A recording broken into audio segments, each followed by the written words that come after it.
This is Money Guide with Mary Sterk from Sterk Financial Services. Now, here's Mary Sterk.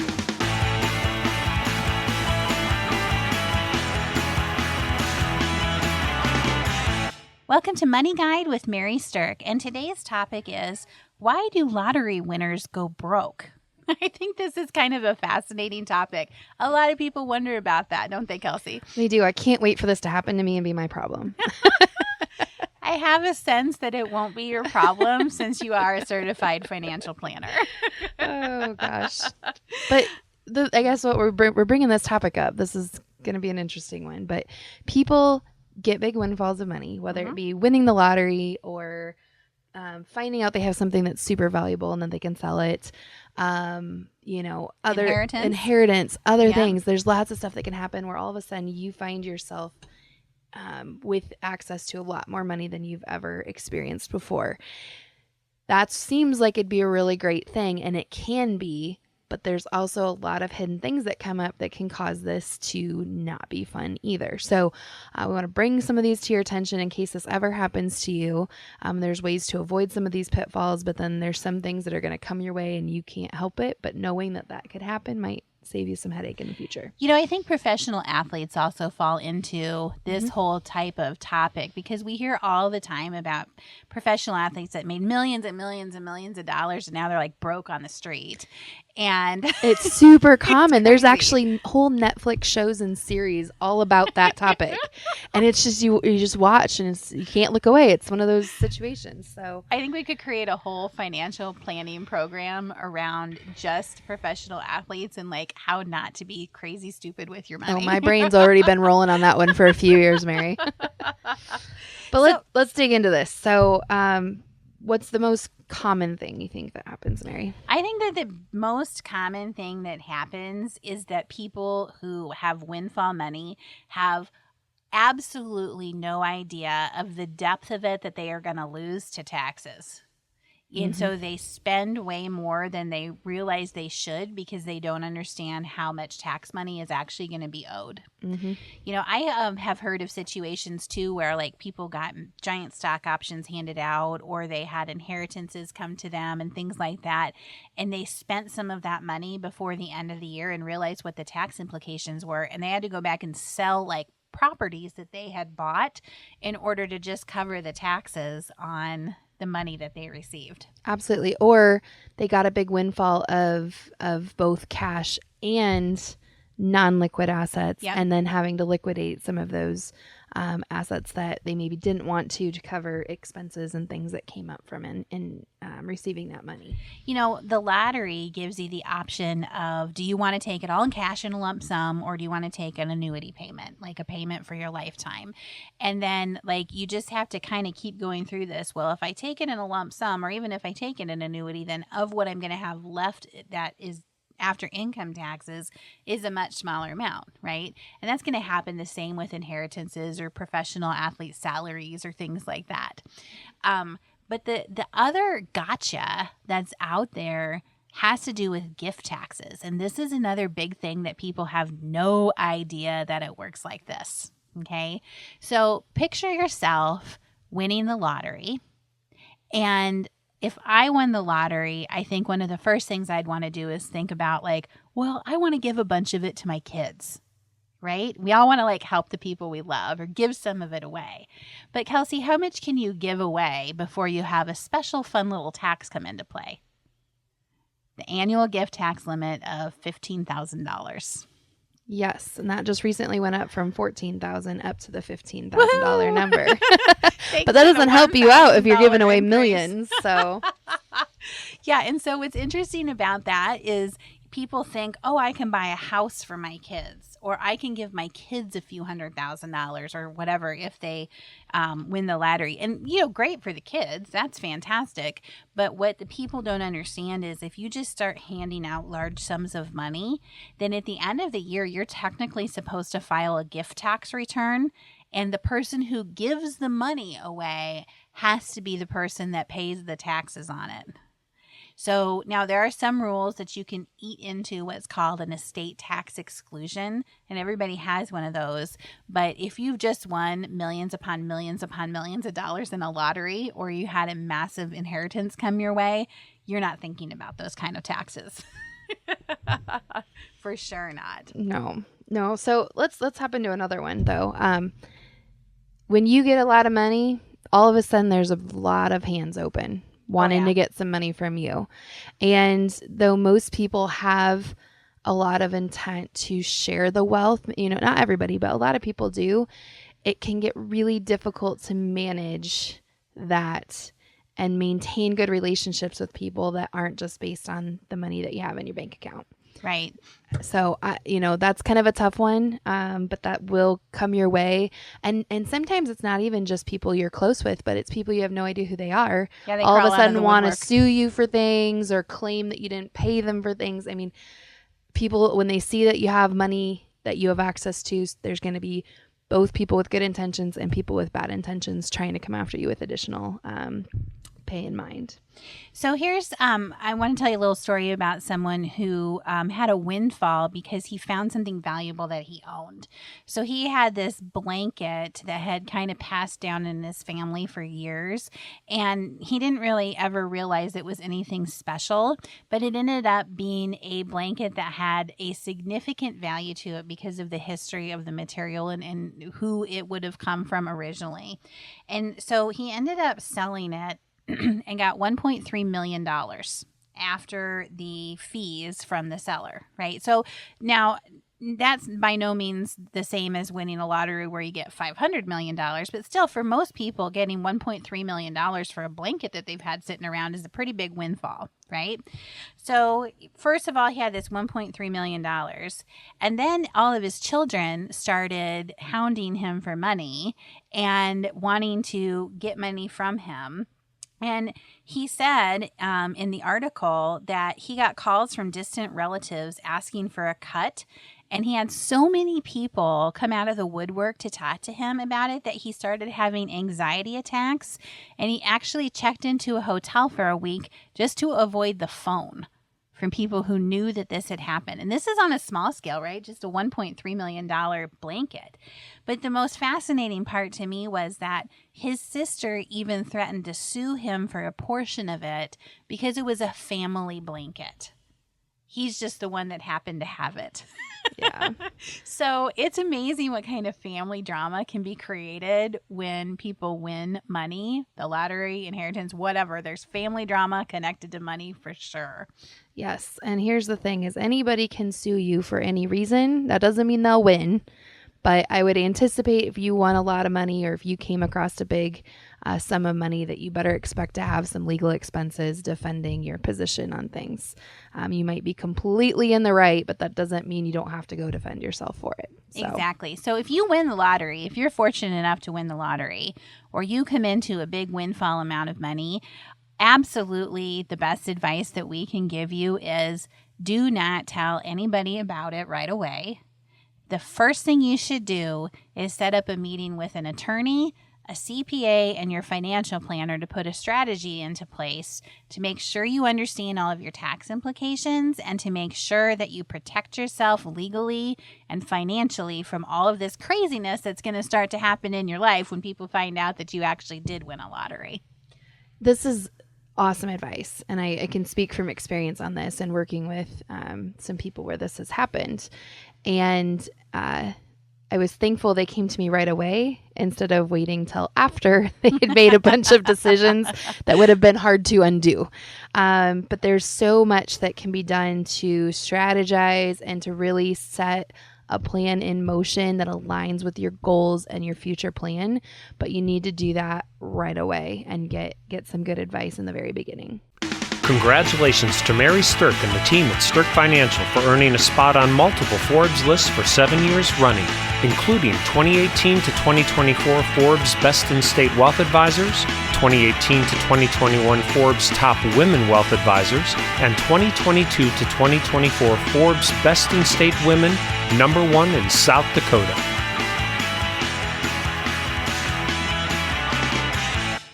Welcome back to Money Guide with Mary Sterk, and today we're talking about why do lottery winners go broke? It's kind of a fascinating topic, and we've been talking about how when you get a lot of money unexpectedly, one of the first things that you don't realize is exactly how much is going to go back out the door to the tax man, both for income taxes and the gift taxes if you start giving a lot of it away. And we also talked about family drama and then lawsuits coming out of left field that are going to start to drain your pockets.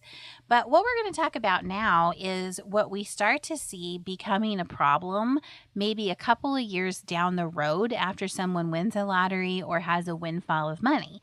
And that is that people don't give thought to the fact that if they win the lottery or if they have a windfall, they might quit their job.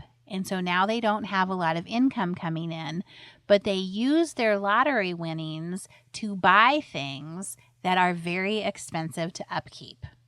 So, Kelsey, give us some examples of things that somebody would buy or that we've seen people buy that all of a sudden they're like, oh, wait, I don't have the money to take care of this any longer.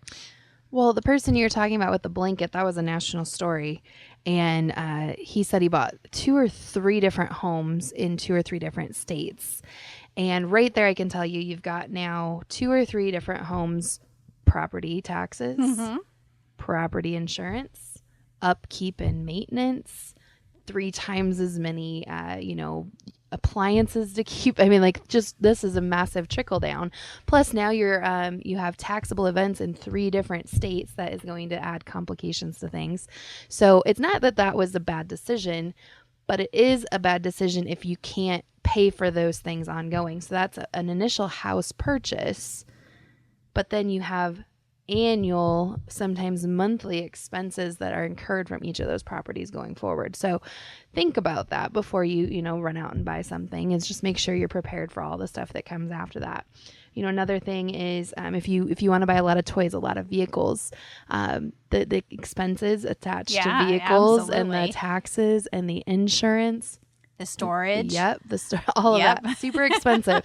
So just thinking about the whole picture. It's not just the price tag. It's the whole picture of what you have to pay for and being prepared for that.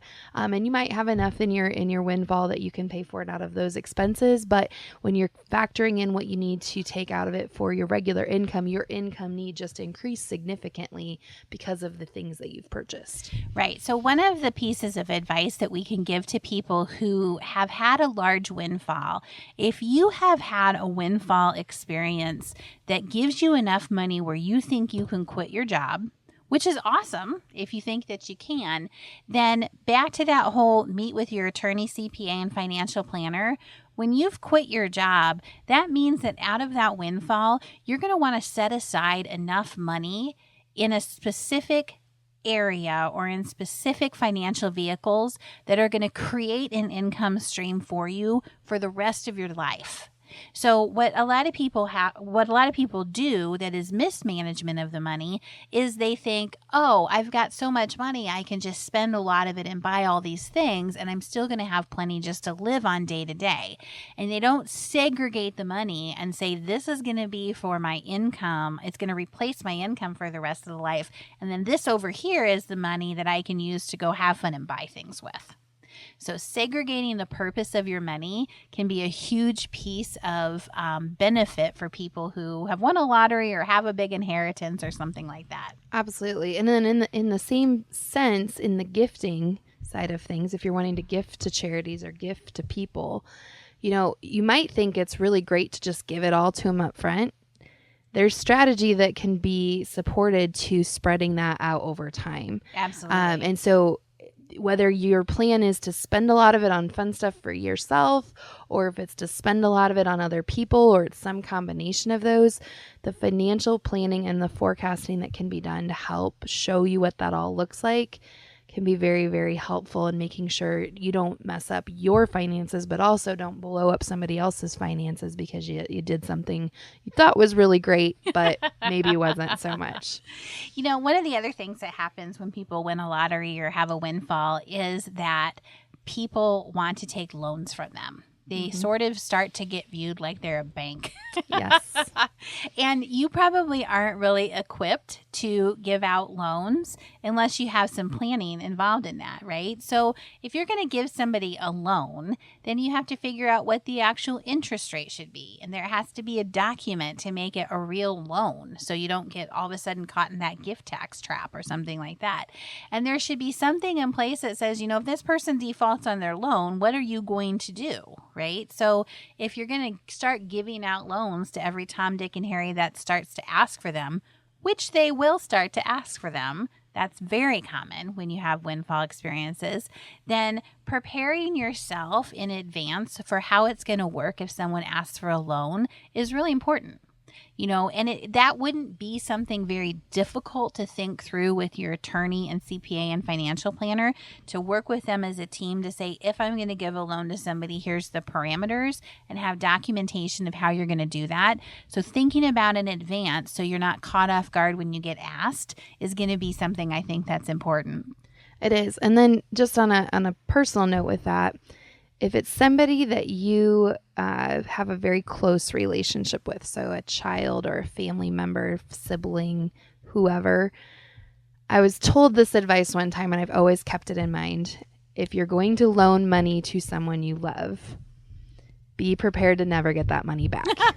even if you do have all the legal documents in place, are you really going to take your loved one to court over this loan? Some people say yes, some people say no, but never loan out money that you can't afford to not get back, because it might end up being that case. So let's go back to that whole gift tax piece of it, right? So you can give $15,000 to anybody that you want to, but if you're not going to require a loan to be repaid, or if you're going to forgive a loan, it's the same as giving them a gift. So if you're going to loan money to somebody and then really you don't have an intention or an expectation of it to come back, you might want to try to structure the repayment to be within that limit. So every year that they don't pay you back, you can write it off as say, well, that was just a gift. I'm not going to expect it back. But you're not going to then turn around and have a tax implication yourself because they didn't pay back their loan. And that's like a loop that has to close on the whole documentation side of it and the tax side of it that people have no idea really needs to be done. Mm-hmm. So just keep that in mind. That's it's going to complicate some family relationships potentially. For sure. I mean, it just, you see it and it happens and it is what it is. So, but here's another thing that people struggle with is they don't necessarily want to give money out to certain people or to certain organizations, or they don't want to give as much or don't want to give now, but they don't feel comfortable saying no, or they just feel really guilty. Like I was very fortunate in receiving this and I need to pass that fortune on. Having a plan and working with those professionals we talked about in the beginning gives you a team, and you have an answer to say, I will talk with my team about this and see how it fits in my plan.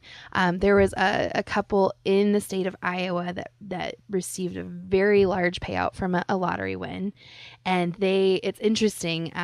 My sister lived in the town that they lived in, and she would fill me in on how they were spending their money. But they had this really cool plan in place, and they had kind of a 3-tier system. They wanted to help their family, they wanted to help charities, and they wanted to help their community. And so everything that they did fell into one of those goals.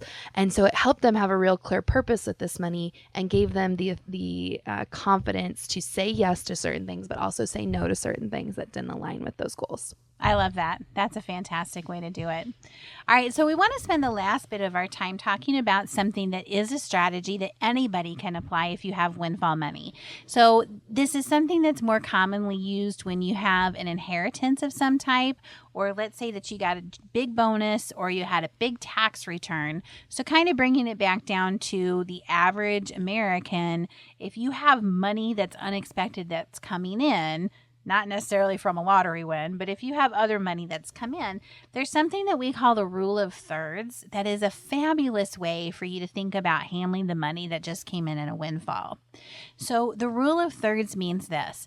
After you have figured out how much you get to keep, so after you figured out what your taxes are on it, then taking that money and splitting it into thirds works like this. 1/3 of it is getting set aside for retirement. 1/3 of it is going to go to pay down any debt that you have. And the other third of it is your fun money. That's the third that you just get to go do something fun with. You get to take a trip with. You get to buy something crazy with. You just get to have fun with it. That's your now fun money. But if you approach it like that, then it's really being financially responsible, because you're actually doing things in your life that are going to move you forward. You're going to improve your retirement. You're going to improve your debt situation. You're going to have some fun now. And you do have to balance today with tomorrow. I think that's fundamentally important. Oh, yeah. We say this all the time. You can't just constantly plan and live for tomorrow and never have fun today. But you also can't do the opposite and right. only have fun today and think, I'm never going to get to the future, because it's statistically likely that you will. So you have to find a balance between those two things. And this is a great system for managing any money that comes in and making sure that you are living some today, but also putting some aside and helping your future self. So this can apply to bonuses that you get, large tax refunds. If you sell something for a large profit, applying that to this concept. I mean, the sky's the limit on where you can fill this in, but it's a really effective way of handling money that comes in. I think the biggest question I get about the rule of the thirds is, well, shouldn't I just pay off my mortgage first and then do that? And, everybody's situation is going to be a little bit different. And maybe the answer is yes to that, and maybe it's not. But looking at what your interest rate is versus, what you might be otherwise doing with that money is something that you have to evaluate. But if you for sure at least take a third and are applying it towards debt reduction of some type, you're absolutely moving yourself into a better position overall financially than you were before you had this windfall event happen. So that's our advice. Rule of thirds: 1/3 to retirement, 1/3 to pay down debt, and 1/3 to just go have a darn good time with. All right. Well, that is what we have to say about today about why lottery winners go broke. And we hope you've had a good time listening to Money Guide with Mary Sterk. Sterk Financial Services is celebrating 20 years in 2024. The views expressed are not necessarily the opinion of your audio provider and should not be construed directly or indirectly as an offer to buy or sell any securities or services mentioned herein. Investing is subject to risks, including loss of principal invested. Past performance is not a guarantee of future results. No strategy can ensure a profit nor protect against loss. Please note that individual situations can vary. Therefore, the information should only be relied upon when coordinated with individual professional advice. Securities and investment advisory services offered through Osaic Wealth, Inc., member FINRA, SIPC. Insurance offered through Sterk Financial Services, which is not affiliated with Osaic Wealth. Osaic Wealth is separately owned, and other entities and/or marketing names, products, or services referenced here are independent of Osaic Wealth. The rankings for the Forbes Best in State Wealth Advisors list by Shook Research is based on due diligence meetings to evaluate each advisor qualitatively, a major component of a ranking algorithm that includes client retention, industry experience, review of compliance records, firm nominations, and quantitative criteria, including assets under management and review generated for their firms. The Forbes ranking of America's top women wealth advisors is based on an algorithm of qualitative and quantitative data, rating thousands of wealth advisors with a minimum of 7 years of experience and weighing factors like revenue trends, assets under management, compliance records, industry experience, and best practices learned through telephone and in-person interviews. There is no fee in exchange for rankings. Forbes is a trademark of Forbes Media, LLC. All rights reserved. Rankings and recognition from Forbes, Shook Research are no guarantee of future investment success and do not ensure that a current or prospective client will experience a higher level of performance results, and such rankings should not be construed as an endorsement of the advisor.